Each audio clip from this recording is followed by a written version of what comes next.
Cabin mate 24 hours study hall and work space mobile app download చేసుకుని ఇప్పుడే మీ cabin book చేసుకోండి. నమస్తే, నేను విజయ్. ఇండియా పాకిస్తాన్ మధ్య యుద్ధ వాతావరణం చక్కబడింది, చల్లబడింది. అయితే సీజ్ ఫైర్ తర్వాత ముఖ్యంగా పాకిస్తాన్కు సపోర్ట్ చేసినటువంటి కంట్రీస్ మీద ఇప్పుడు మనం బాయ్కాట్ని ప్రకటించావా? పాకిస్తాన్కి బహిరంగంగా సపోర్ట్ చేసినటువంటి తుర్కీయే అంటే టర్కీ, అజర్బైజాన్ ఇప్పుడు ఈ రెండు దేశాలకు వెళ్ళవద్దు, ఈ రెండు దేశాలకు వెళ్ళే టూరిస్టులు కూడా తమ ట్రిప్లను క్యాన్సిల్ చేసుకోండి సోషల్ మీడియాలో పెద్ద క్యాంపెయిన్ నడుస్తుంది. అసలు టర్కీకి అజర్బైజాన్కి మన దేశానికి మధ్య ఉన్న విభేదాలేంటి, ఎందుకు వాళ్ళు మనల్ని వ్యతిరేకించి పాకిస్తాన్ని సపోర్ట్ చేస్తున్నారు, ఈ విషయాల మీద మనం డీటెయిల్గా మాట్లాడే ప్రయత్నం చేద్దాం. మనతో పాటున్నారు ఇదే అజర్బైజాన్లో అక్కడ మన భారతదేశానికి సంబంధించిన రాయబారిగా పనిచేసినటువంటి డాక్టర్ వినోద్ కుమార్ గారు మనతో పాటున్నారు. సార్ నమస్తే. నమస్కారం సార్, మీరు గతంలో అక్కడ అంబాసిడర్గా పనిచేశారు. సో అప్పటి నుంచి కూడా మన దేశాన్ని ఎందుకు వ్యతిరేకిస్తున్నారు? అజర్బైజాన్ కావచ్చు, టర్కీ కావచ్చు, అసలు వాళ్ళకి మనకున్న విభేదాలు ఏంటి? నిజంగా ఈరోజు ఎందుకు మన దేశానికి వీళ్ళు అంటే అజర్బైజాను టర్కీ అపోజ్ చేస్తూ పాకిస్తాన్కు హెల్ప్ చేసి పర్టికులర్గా కోర్స్ అంటే ఇప్పుడు రెండు కంట్రీలు వేరువేరుగా ఎలా పాకిస్తాన్ సపోర్ట్ చేసినాయి నేను మనం మాట్లాడుకుంటాం. ఎందుకు చేసినాయి అని అనుకుంటే ముందుగా ఓకే అజర్బైజాన్ గురించి మాట్లాడదాం. అజర్బైజాను సోవియట్ డిజింటిగ్రేట్ అయిన తర్వాత అజర్బైజాను ఆర్మేనియా అని రెండు దేశాలు ఏర్పడ్డాయి. సో మనకు ఎలా అయితే కాశ్మీర్లో ఏదైతే వివాదం ఉన్నదో పాకిస్తాన్తో పాటు వాళ్ళకు కూడా ఆర్మేనియా అజర్బైజాన్ మధ్య నాగర్నో కరబోక్ అనే ఏరియా ఉంది కదా, ఇద్దరు క్లెయిమ్ చేసుకుంటున్నారు. సో దాంతో అది సాలుగానికి వస్తున్నాయి. మనం ఇలా 3 సార్లు 4 సార్లు ఇలా మనం యుద్ధాలు చేసుకోవడం జరిగిందో అక్కడ కూడా అలానే జరిగింది. ఈ అజర్బైజాన్ ఏదైతే క్లెయిమ్ చేస్తుందో రష్యా పెద్దగా కంట్రీ కాబట్టి డిసింటిగ్రేట్ అయిన తర్వాత సోవియట్ డిసింటిగ్రేట్ అయిన తర్వాత రష్యా పెద్ద పాత్ర పోస్తున్నప్పుడు అజర్బైజాన్కు చెప్పింది మీ ల్యాండ్ కాదు, ఆర్మేనియా ఉన్నది, వాళ్ళదే అవుతుంది, మీరు కాంప్రమైజ్ కావాలంటే అది ఒప్పుకోలేదు. ఒప్పుకోక ఇక ఆర్మేనియాతోని కొట్లాటం మొదలుపెట్టుకుంది. దీంట్లో తెలుసుకోవాల్సింది ఏంటంటే అజర్బైజాన్ ఏమో ముస్లిమ్స్, ఇస్లాం, ఆర్మేనియన్ ఏమో క్రిస్టియన్స్. ఓకే. సో అంటే రిలీజియస్ ఇష్యూలో కూడా సపరేట్ ఉన్నది. తర్వాత ఆ ఏరియా కూడా క్లెయిమ్ చేస్తున్నట్టు కాబట్టి వాళ్ళకు అయితే కొట్లాట జరుగుతూనే ఉంది. అయితే ఏమైంది, అజర్బైజాన్ యుఎన్లో క్లెయిమ్ చేసింది మా ఏరియాని. అయితే పాకిస్తాను ఒక రిజల్యూషన్ అజర్బైజాన్కు సపోర్ట్గా తీసుకొచ్చింది. అది ఎప్పుడు 15-16 ఏళ్ళ కింద. అప్పుడు ఏం చేసామంటే మనం రష్యాకు క్లోజ్గా ఉన్నాం కాబట్టి రష్యా ఎలా చెప్తున్నప్పుడు అలా విన్నాము.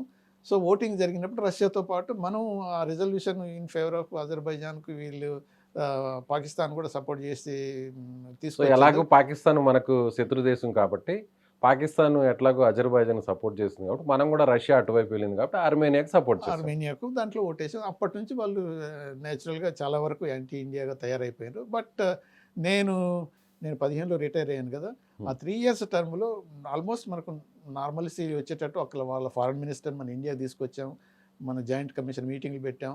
వాళ్ళు కూడా అన్నది ఏం లేదు, okay past is past, we want to come close to India అనేది ఒక విధమైన వచ్చింది.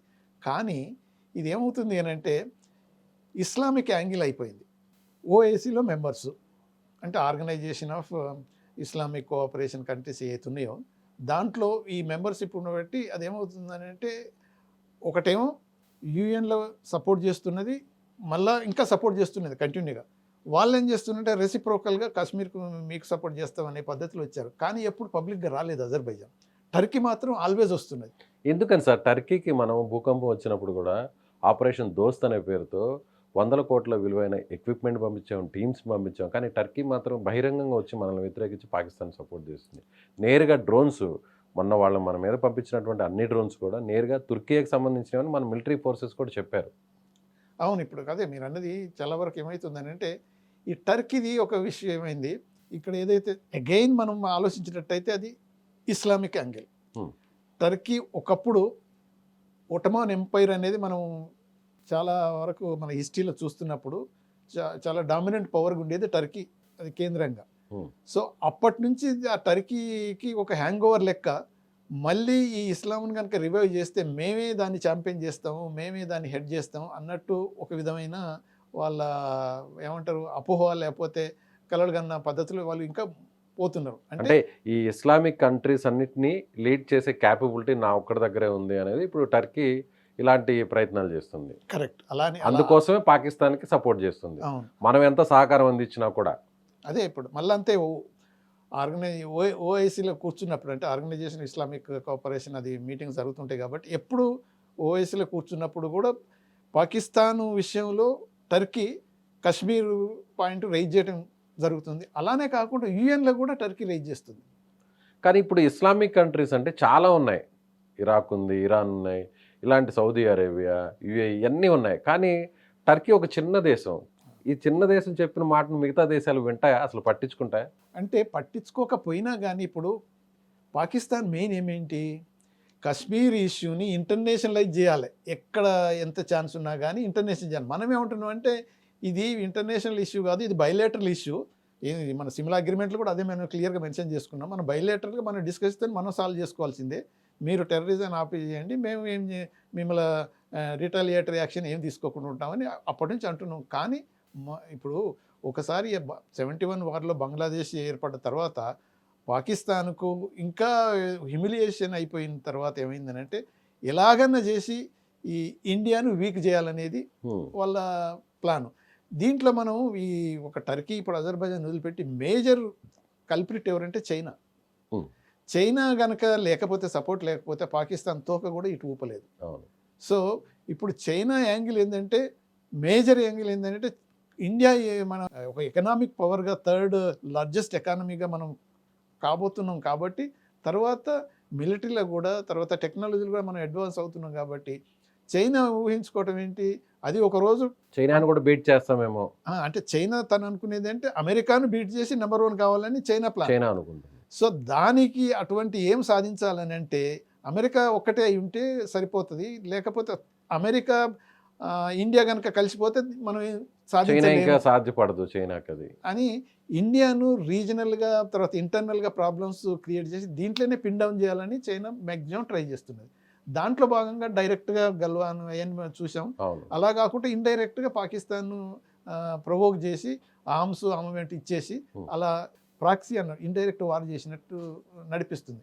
అందుకనే ఈ 2 కంట్రీ ఇదేమో ఇస్లామిక్ యాంగిల్తో అవి చూస్తున్నాయి. చైనానేమో దాని సొంత ఇంట్రెస్ట్ తోటి ఇండియాను ఎలాగో డౌన్ చేయాలి, ఇటువంటి రీజనల్ తర్వాత డొమెస్టిక్ కాన్ఫ్లిక్ట్స్తోనే ఇక్కడే పిన్ డౌన్ చేయాలని చైనా ట్రై చేస్తుంది. అయితే దానికి టర్కీ కూడా, ఎక్సెప్ట్ ఇస్లామిక్ యాంగిల్, టర్కీకి పాకిస్తాన్కు అంత పెద్ద ట్రేడ్ లేదు, అంత పెద్ద ఉపయోగం లేదు. ఇప్పుడు మనకంటే ఇప్పుడు మన లాస్ట్ ఇయర్ చూస్తే మనం 8 బిలియన్ బైలేటరల్ ట్రేడ్ చేసుకున్నాం. మనం అంటే టర్కీతో 5 బిలియన్ ప్లస్ మనం ఎగుమతులు చేసాం. వాళ్ళు 3 బిలియన్ ప్లస్ వాళ్ళ దగ్గర నుంచి తీసుకున్నాం. అంటే మనమే సర్ప్లస్ ఎక్కువ చేస్తున్నాం. తర్వాత ఇంటర్నేషనల్గా ఇది ఇప్పుడు ఏంటంటే ఇప్పుడు మేజర్ ఇష్యూ, ఇప్పుడు వాళ్ళకు 3.3 lakh టూరిస్ట్ లాస్ట్ అయ్యారు లాస్ట్ ఇయర్. అవును. కానీ ఇప్పుడు 60 to 70% అందరూ కూడా క్యాన్సిలేషన్ చేసుకున్నారు. అంటే ఇప్పుడు దీనివల్ల ఏమైందంటే వాళ్ళకి చాలా నష్టం వస్తుంది. అలానే కాకుండా టర్కీ మార్బుల్స్ అంటే ఎంతో వరకు మన వాళ్ళు చాలా వరకు తెప్పించుకోండి. మన దగ్గర ఉన్నాయి. ఇప్పుడు రాజస్థాన్ నుంచి కూడా బెస్ట్, మన ఆంధ్ర నుంచి కూడా ఉంటున్నాయి. కానీ అది ఒక విధమైన నార్థన్ ఇండియాలో టర్కీ మార్బుల్స్ కొద్దిగా ఫేమస్ ఉన్నది. అది ఇప్పుడు క్యాన్సిల్ చేసుకోవడం వల్ల 3,000 crores of rupees worth marbles cancel అయిపోతుంది. అలాగే యాపిల్స్, మళ్ళీ ఫ్రూట్స్, యాపిల్స్ ఇవన్నీ అక్కడ నుంచి రాకుండా అయితే ఇది టూరిజం, తర్వాత ఈ ట్రేడ్లో కూడా చాలా వరకు వాళ్ళకి నష్టం వస్తుంది. ఇంత నష్టం జరుగుతున్నా కూడా టర్కీ ప్రెసిడెంట్ మాత్రం ఇంకా కూడా మేము బహిరంగంగా పాకిస్తాన్కే మోరల్ సపోర్ట్ ఉంటుంది, పాకిస్తాన్ని నేరుగా స్ట్రైట్గా సపోర్ట్ చేస్తున్నాం అని అంటున్నారు. కానీ ఇంత నష్టం జరుగుతున్నా కూడా ఇంకా ఎందుకు అలాంటి స్టేట్మెంట్ ఇస్తున్నారు ఆయన? అదే ఇప్పుడు ఒకటి బ్లైండ్గా వాళ్ళు ఎందుకు పోతున్నారు అని అంటే, ఇస్లామిక్ యాంగిల్ ఒకటి, తర్వాత ఒకవేళ ఇస్లాం కనుక రివైవ్ అయినట్టయితే ఈ ఓఐసీ అయితే ఉన్నదో, organisation of Islamic cooperation members ఎవరైతే వాటన్నిటికీ టర్కీ లీడర్షిప్ రోల్ ప్లే చేయాలని వాళ్ళ కోరిక. ఒట్టమాన్ ఎంపైర్ మిడివల్ ఇండియాలో ఎప్పుడైతే జరిగిందో, మిడివల్ టైమ్స్లో అటువంటి పొజిషన్ మళ్ళీ మాకు టర్కీ పోషించుకోవాలి, ఆక్రమించుకోవాలంటే అటువంటి స్టేజ్ ఇంటర్నేషనల్ స్పేస్లో ప్లే చేయాలనేది వాళ్ళకు ఒక విధమైన ఆశ, కోరికలు ఉన్నాయి. కాబట్టి ఇక్కడ పాకిస్తాన్ ఏంటంటే ఇస్లామిక్ కంట్రీస్లో ఉన్నది పాకిస్తాన్ ఒక్కటే మన న్యూక్లియర్ వెపన్స్ కలిగి ఉన్నది. అవును. అందుకని అది కూడా ఈ చాలా ఇంపార్టెంట్ కంట్రీగా క్లెయిమ్ చేయబోతుంది కదా. ఎందుకంటే నార్మల్గానైతే మ్యాక్సిమం 220 మిలియన్స్ ఆఫ్ పాపులేషన్తో ఉన్న ఇది కాబట్టి ఇది ఒక పెద్ద కంట్రీ కాబట్టి వాళ్ళకి ఏంటంటే టర్కీ తన పొజిషన్కు పాకిస్తాన్ని వాడుకుంటుంది, ఉపయోగపడుతుంది అనే యాంగిల్ తోటి సపోర్ట్ చేస్తుంది. అది కనుక ఒక ఇస్లామిక్ యాంగిల్ కనుక మర్చిపోతే టర్కీకి మనకు ఎప్పటి నుంచో ఏన్షియంట్ డేస్ నుంచి మంచి మంచి రిలేషన్స్ ఉన్నాయి. అయినా కానీ టర్కీ మీరు అన్నట్టు ఒక బ్లైండ్గా మన ఎర్త్క్వేక్ వచ్చినప్పుడు ఫస్ట్ మనమే పోయి అంత రిలీఫ్ మెటీరియల్ అంతా డెలివరీ చేసి అంత హెల్ప్ చేస్తున్నాం. కాకపోతే ఏంటంటే ఈరోజు ఒకటే కాదు, of late almost since last 30 years నుంచి చూసినట్టయితే టర్కీ ఇంటర్నేషనల్ ఫోరాలో పాకిస్తాన్కు సపోర్ట్ చేస్తూ కాశ్మీర్ ఇష్యూ రైజ్ చేస్తుంది. అందుకనే ఈరోజు ఇది యాక్చువల్గా ఈ వార్ లైక్ సిచ్యువేషన్, వార్ జరుగుతున్నప్పుడు ఏ కంట్రీ కూడా ఆర్మ్స్ ఆర్మమెంట్ పంపించకూడదు. తర్వాత వాళ్ళ పర్సనల్లీ వచ్చి ట్రైనింగ్ ఇచ్చినట్టు కూడా మనకు తెలుస్తుంది. టర్కీకి సంబంధించిన పైలట్సే వచ్చారు, వాళ్ళకి సంబంధించిన ఈ డ్రోన్స్ ఆపరేటింగ్ అంతా కూడా వాళ్ళకి సంబంధించిన టెక్నీషియన్సే వచ్చారు అని, ఆర్మ్డ్ ఫోర్స్ వచ్చారని చెప్తున్నారు.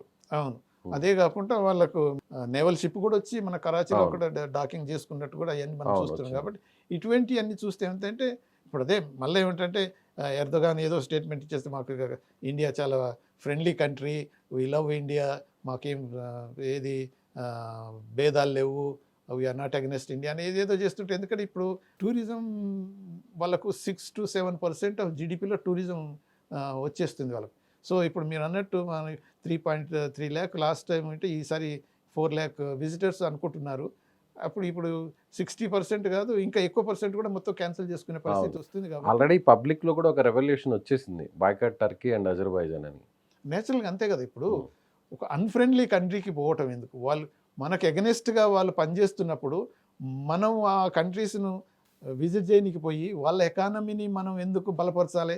అలానే ఎందుకని గ్రీస్ పక్కకు వాళ్ళకి, ఎందుకంటే టర్కీకి గ్రీస్కి ఎప్పటికీ నడుస్తుంది కాబట్టి ఆ గ్రీస్ ఇంకా బ్యూటిఫుల్ కంట్రీ, ఇక్కడికి రండి అని వాళ్ళు కూడా చాలా వరకు ఇండియన్ టూరిస్ట్ని అట్రాక్ట్ చేయడానికి వాళ్ళు ప్రయత్నాలు చేస్తున్నారు. ఇప్పుడు వీళ్ళేమో ఓపెన్గా ఇప్పుడు వాళ్ళు అనేది ఏంటంటే ఇప్పుడు చూసినట్టయితే వాళ్ళు ఇచ్చిన ఏది టర్కీ డిపార్ట్మెంట్ ఆఫ్ టూరిజం వాళ్ళ గవర్నమెంట్ నుంచి చూసినట్టయితే ఒక ఏది స్టేట్మెంట్ ఇచ్చేసి వద్దు మీరు క్యాన్సిల్ చేసుకోవద్దు, రండి భారత్ మాకు మిత్రదేశం లాంటిది, మిమ్మల్ని ఇంత ఏది ఆదరిస్తాము, మీకు ఇన్ని సౌకర్యాలు కలిగిస్తాము, ఇక్కడున్న ప్రజలకు ఇవన్నీ ఏం తెలియదు, అది ఏం జరిగిందో కూడా అసలు మాకు ఐడియానే లేదు, మీరు ఏం క్యాన్సిల్ చేసుకోవద్దు, ఇక్కడ సెక్యూరిటీ సేఫ్టీ అన్నీ బాగున్నాయి అవి ఇవి అని వాళ్ళు ఏదో అప్పీల్ చేస్తున్నారు. కానీ ఈ అప్పీళ్లకు దానికి సంబంధం లేదు. ఈ సేఫ్టీ సెక్యూరిటీ గురించి కాదు కదా.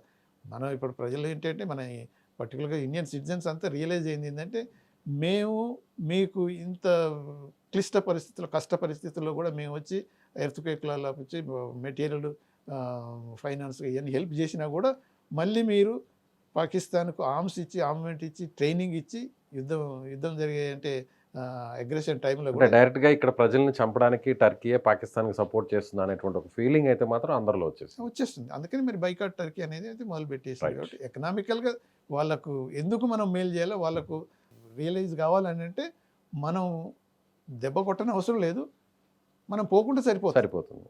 అందుకని ఇది మన ట్రేడర్స్ అయినా కానీ, తర్వాత టూరిస్ట్ ఏజెన్సీస్ అయినా కానీ, అఫ్కోర్స్ ఇప్పుడు ఇండిగో, టర్కిష్ ఎయిర్లైన్స్ వాళ్ళకు ఇది మన కోడ్ షేరింగ్ అంత క్లోజ్ కోఆపరేషన్ అయింది, అది కూడా క్వశ్చనబుల్ అని క్వశ్చన్ చేస్తున్నారు జనం. సో అంటే ఇటువంటి పరిస్థితుల్లో టర్కీ అట్లీస్ట్ ఓకే, మనకు తెలుసు టర్కీ ఇంటర్నేషనల్గా ఈ ఇష్యూని రేఖనెత్తుంది, పాకిస్తాన్కి సపోర్ట్ చేస్తుందని మనకు తెలుసు గత సంవత్సరాల నుంచి. అయినా కానీ డైరెక్ట్గా ఆర్మ్స్ ఆర్మమెంట్స్ ఇచ్చి, ట్రైనింగ్ ఇచ్చి, వాళ్ళ పర్సనల్ కూడా అక్కడ ఉంచడం అనేది చేయవలసిన పని అయితే కాదు. రైట్. అందుకని ప్రజలు మన ఇండియన్ సిటిజన్స్ రియాక్ట్ అవుతున్నారు. Right sir, thank you so much. So ఇది వినోద్ కుమార్ గారు చెప్తున్నట్టుగా ఖచ్చితంగా టర్కీని అయితే బాయ్కాట్ చేయాల్సినటువంటి అంశం అయితే ప్రజల్లో తీసుకువెళ్తున్నారు. ముఖ్యంగా టర్కీతో ఉన్నటువంటి విభేదాలు చూస్తే మొదటి నుంచి కూడా ఇస్లామిక్ కంట్రీస్లో తన ఒక లీడ్ రోల్ ప్లే చేయాలనేటువంటి ఉద్దేశంతోనే పాకిస్తాన్ దగ్గర న్యూక్లియర్ వెపన్స్ ఉన్నాయి, అలాగే పెద్ద స్థాయిలో జనాభా కూడా ఉంది. కాబట్టి ఒక పెద్ద దేశానికి నేను సపోర్ట్ చేస్తే సో ఆ విధంగా నేను ఒక లీడ్ రోల్ని ప్లే చేసే అవకాశం నాకు దక్కుతుంది అనేటువంటి ఒక గుడ్డి నమ్మకంతోనే టర్కీ పాకిస్తాన్ని సపోర్ట్ చేస్తుంది. మరోవైపు అజర్బైజాన్ విషయంలో వస్తే అర్మేనియాని ఇండియా సపోర్ట్ చేసింది కాబట్టి అజర్బైజాన్ పాకిస్తాన్ని సపోర్ట్ చేస్తుందని ఆయన అంటున్నారు. Thank you so much.